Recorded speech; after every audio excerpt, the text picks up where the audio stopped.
Good morning, guys. I decided to create a YouTube video to help you guys go through your crash course video viewing guide just to make sure that there were no exceptions or anything that you guys weren't understanding. So the video shouldn't be long, and I'll try and answer all the questions that you guys may have. I'll upload the quiz tomorrow online on Google Classroom like we've done for everything else, and we'll get you guys some more grades in there. So, starting with the video viewer's guide, the original question is, what is a mood? And a mood is any type of emotional state, like happy or sad or angry, etc., etc.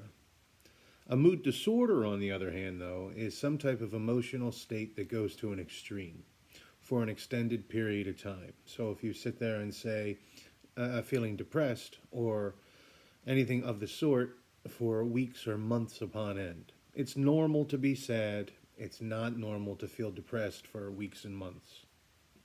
The two most common type of mood disorders wind up being major depressive disorder and bipolar disorder. And in doing so and trying to explain what or how a disorder manifests itself, the crash course video goes on to talk about an internal lens. An internal lens is the way that you view yourself. And sometimes it's based on self-esteem, sometimes it's based on self-image. But the internal lens that they really go on to talk about is a particularly interesting cognitive concept created by Aaron Beck. And Beck, his theory is the cognitive triad of depression that we've talked about. The negative view of myself, the negative view of the environment, and the negative view of the future events. So, for example, I'm worthless. Everyone in this room knows how worthless I am. I'll never be of value to society ever. If we were to go under the depression disorder information, depression is almost always referred to as the common cold of mental illnesses, meaning that it is the most commonly diagnosed mental illness, but it doesn't mean that it's necessarily easy to treat. It's just that it winds up popping up more frequently than other mental illnesses. For example, schizophrenia winds up appearing in less than 1% of the world's population, whereas depression winds up being somewhere around 1 in 4, 1 in every 5 individuals at some point during the course of their lives. There have to be at least 5 signs of characteristics displayed in the DSM-5 for at least 2 weeks to wind up being clinically depressed. Sadness is one thing. So if you have to go to a funeral or you find out a bit of bad news, it is completely normal to feel sad after someone passes away, or if you have to put a dog or a cat down because they are sick or old. That's sadness. Depression is that emotional extreme that lasts for longer than 2 weeks, but may last for years, decades. It depends on what that particular individual has. Some of the most commonly occurring DSM-5 characteristics wind up being a lack of appetite, feelings of being very, very tired, the inability to think clearly, individuals who have absolutely no energy, people who have thoughts of suicide. There are lots of different characteristics thereof, though they are very, very simple. So say, for example, a friend who winds up loving to play baseball or softball or soccer or whatever it is that they're into, if they have a sudden change in hobby, or if they have a huge swing in grades in school, if they wind up cutting themselves off from their friends and family members, those can certainly be changes in behavior as well. Women are much more likely to be diagnosed with depression as compared to men. It's almost a 2-to-1 ratio. It's not to say that men can't be diagnosed with depression. They certainly can, but women are much more likely, usually because they show much more emotion as compared to men. Men are typically more likely to wind up bottling up their emotions, whereas women wind up displaying their emotions much more easily or effectively or clearly, or however it is you'd like to phrase it. The neurochemicals that are lacking during a major depression episode winds up being, of course, serotonin winds up being too low, and your norepinephrine levels are affected as well. Your norepinephrine levels wind up going too low during a depression episode, and as you guys know later on when talking about bipolar, during a manic episode, your norepinephrine levels go sky high. So, during depression, it's a lacking of both serotonin and norepinephrine, which leads us to the last point that I wanted to quickly get across with depression, and that is what kind of medications are used to treat depression. If you and the doctor decide that medication is your best treatment, then you would go with antidepressants. And more specifically, the most common type would be SSRIs, which is a selective serotonin reuptake inhibitor, the most common of which winds up being Zoloft, as we've talked about in class before. Regarding the bipolar information, bipolar disorder was previously called manic depression, and it was much more literal in that sense. Bipolar means to go from one pole to the other pole, so to go from mania to depression. Mania is an extreme high with uncontrollable thoughts, a really, really high level of self-esteem, and the fact that you are the greatest thing that has been given to the world. You are God's gift. You feel that you are invincible. You'll wind up spending money on items that you shouldn't spend money on, getting yourselves into relationships you really shouldn't be getting yourselves into.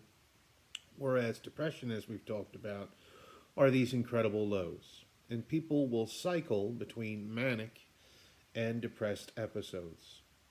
Mania winds up being a somewhat shorter stint, anywhere between 5, 6, 7 days and maybe even 10 to 14 days. But during that time period, manic individuals will not sleep. They'll have an overabundance of energy.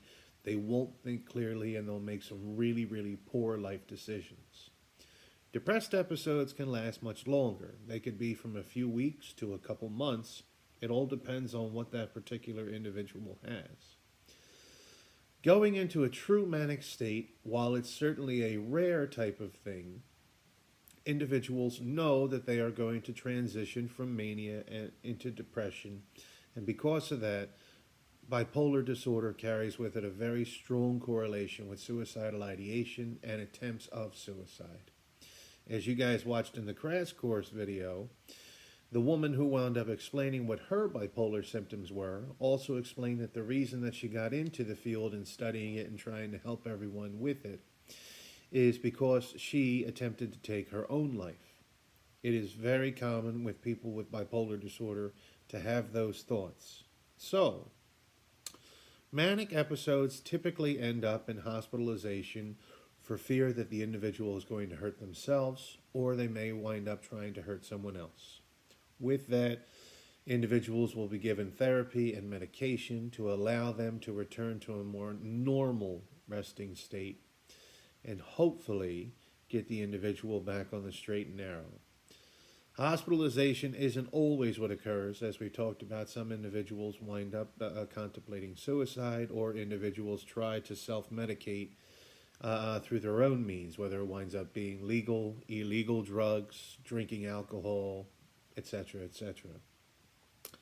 The neurochemical that is in overabundance, as we just talked about, winds up being norepinephrine levels. Those norepinephrine levels give you an incredible amount of energy, so much so that you won't be able to sleep at night, which sounds great, and it sounds like a really nice thing so that you can get a lot of work done and you can stay up late doing whatever it is that you'd like to do, but it's not nearly as nice as you would like to think that it is. It's very, very upsetting, and because of that, it is not uncommon for people in that manic state to have hallucinations as well. Based upon identical twin studies, individuals with bipolar disorder, and looking at those identical twins, if one identical twin has bipolar disorder, there is a 70% chance that the other identical twin will wind up having the same bipolar disorder. So it has with it a very strong genetic link. It's not causal. It's not to say that it's going to be passed down from generation to generation, but it does tend to support itself in the fact that bipolar disorder has a fairly strong genetic link. Stress itself is linked to bipolar disorder, much like many other disorders, because it's an environmental influence. Some individuals do well with stress and know how to handle things on their own, whether it be going to the gym or doing some art or playing music or whatever that person's escape is. Whereas other individuals wind up bottling up their stress or not dealing with it in a healthy fashion, which will only help to complicate things that, with an already complicated mental illness, much like bipolar disorder. The medication that is used most frequently would be what are called mood stabilizers. They help to even out individuals within their high highs and low lows. Mood stabilizers are their own class of drugs, the most common of which would be lithium bicarbonate, or what is known as just lithium. It's one of my favorite Nirvana songs, and that's why one of the many reasons why Kurt Cobain from Nirvana chose to name that song Lithium in regards to what he was going through with his bipolar disorder. So, with a quick recap and a quick discussion of both depression and bipolar disorder, I hope my message has found you guys well. I know it's been tough on all of us, but know that we are all working on it here together, and I am always just a message away. I urge you guys to take care of yourselves, take care of both your physical and mental health, and be sure to try and get as much rest as possible. Rest is important, and I look forward to talking to you guys again shortly.